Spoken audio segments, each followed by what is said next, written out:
اعوذ باللہ من الشیطان الرجیم بسم اللہ الرحمن الرحیم رب اشرح لی صدری ویسر لی امری واحلل عقدۃ من لسانی یفقہوا قولی۔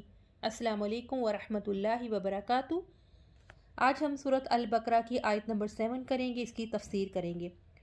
ختم اللہ علی قلوبہم وعلی سمعہم وعلی ابصارہم غشاوہ وَلَهُمْ عَذَابٌ عَظِيمٌ۔ دنیا میں ناکام لوگوں یعنی کفر کرنے والوں کے بارے میں اللہ تعالیٰ کا یہ فیصلہ ہے کہ اللہ تعالیٰ نے کافروں کے دلوں اور کانوں پر مہر لگا دی ہے، ان کی آنکھوں پر جہالت کا پردہ ہے، ان کے لیے عذاب عظیم ہے۔ ختم اللہ علی قلوبہم وعلی سمعہم، کہ اللہ تعالیٰ نے ان کے دلوں اور ان کے کانوں پر مہر لگا دی ہے، یعنی اللہ تعالیٰ نے ان کے دلوں اور کانوں پر جو مہر لگا دی ہے، اب ایمان ان میں داخل نہیں ہو سکتا۔ ان کے دلوں پر مہر ہے، دل کسی نفع بخش چیز کو یاد نہیں کر سکتے۔ ان کے کانوں پر مہر ہے، کان کسی نفع مند کلام کو سن نہیں سکتے، یعنی یہ قرآن پاک کو بھی نہیں سن سکتے، اللہ نے بھی ان کے کانوں پر مہر لگا دی ہے۔ اسی طرح اللہ تعالیٰ کا کلام سننے سے اور یاد رکھنے سے قاصر ہو گئے ہیں۔ کسی چیز پر مہر لگا دینے کا مفہوم ہوتا ہے کہ اس بات کا یقین کر لینا کہ اب اس کے اندر کوئی چیز باہر سے داخل نہیں ہو سکتی۔ یہی حال کافروں کا ہے۔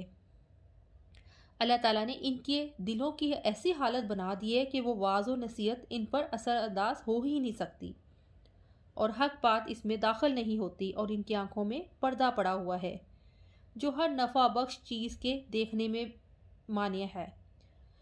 یعنی ان کو بس ہر وقت دنیا کی پڑی رہتی ہے کہ بس کہاں سے ہمیں فائدہ ہو جائے، کہاں سے ہم بس قبضہ کر لیں، پوری دنیا پہ قابض ہو جائیں اور ہماری بس چلے، لیکن ان کو آخرت کی کوئی فکر نہیں۔ دل، کان، آنکھ یہی راستے ہیں علم حاصل کرنے کے لیے۔ جب یہی بند کر دیے گئے تو ان سے ایمان لانے کی توقع نہیں کی جا سکتی، اور نہ ان سے کسی خیر کی امید کی جا سکتی ہے۔ یا مہر کا مطلب یہ ہے کہ گناہوں کی کثرت کی وجہ سے دلوں پر زنگ چڑھ جاتا ہے، پھر اللہ تعالیٰ دل پر مہر لگا دیتا ہے۔ اس طرح دل کے اندر ایمان کی گنجائش ختم ہو جاتی ہے اور کفر جڑیں پھیلا لیتا ہے، جیسا کہ رب العزت نے فرمایا بل طبع اللہ علیہا بکفرہم، بلکہ ان کے کفر کرنے کی وجہ سے اللہ تعالیٰ نے ان کے دلوں پر مہر لگا دی ہے۔ سورۃ النساء آیت نمبر 155۔ سیدنا ابو ہریرہ رضی اللہ تعالیٰ عنہ فرماتے ہیں، نبی کریم صلی اللہ علیہ وآلہ وسلم نے فرمایا، بندہ جب ایک گناہ کرتا ہے تو اس کے دل پر ایک سیاہ نقطہ ڈال دیا جاتا ہے، اور جب وہ گناہ سے باز آ جاتا ہے اور استغفار اور توبہ کرتا ہے تو اس کا دل صاف کر دیا جاتا ہے۔ اگر وہ دوبارہ گناہ کرتا ہے تو وہ نقطہ بڑھ جاتا ہے، حتیٰ کہ وہ نقطہ پورے دل پر چھا جاتا ہے، اور یہی وہ زنگ ہے جس کا ذکر اللہ تعالیٰ نے اس آیت میں کیا ہے۔